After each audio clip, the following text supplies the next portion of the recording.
240 کے ضمنی انتخاب کا یہ معاملہ ہے، جہاں پر 5 پولنگ سٹیشنز کے غیر حتمی غیر سرکاری نتائج دنیا نیوز کو موصول ہو چکے ہیں، جس کے مطابق ایم کیو ایم حقیقی کے رفیع الدین فیصل 318 ووٹ لے کر پہلے نمبر پر ہے، جبکہ ایم کیو ایم پاکستان کے محمد ابو بکر ہیں جنہوں نے 190 ووٹ حاصل کیے ہیں اور وہ اس وقت دوسری پوزیشن پر موجود ہیں۔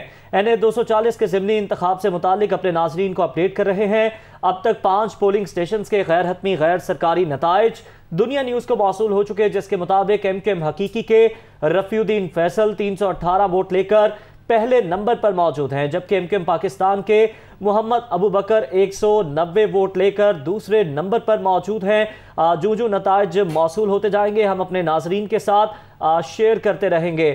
ہمارے نمائندگان ہمارے ساتھ موجود ہیں، فیصل خان کے پاس چلتے ہیں۔ فیصل خان، بتائیے گا کچھ پولنگ سٹیشنز ایسے بھی تھے جہاں پر صورتحال انتہائی ناخوشگوار رہی اور بیلٹ باکس توڑ کر ووٹ چرا لیے گئے، عملہ وہاں سے غائب ہو گیا، وہاں پر کیا صورتحال ہے؟ فیصل خان اس سے متعلق بھی ہمیں آگاہ کر رہے تھے اور ان سے ہم تفصیلات حاصل کرتے رہیں گے۔ ہمارے نمائندگان نوید کمال، بلال، فیصل خان اور مونس ہمارے ساتھ موجود تھے، آپ کا شکریہ ادا کریں گے۔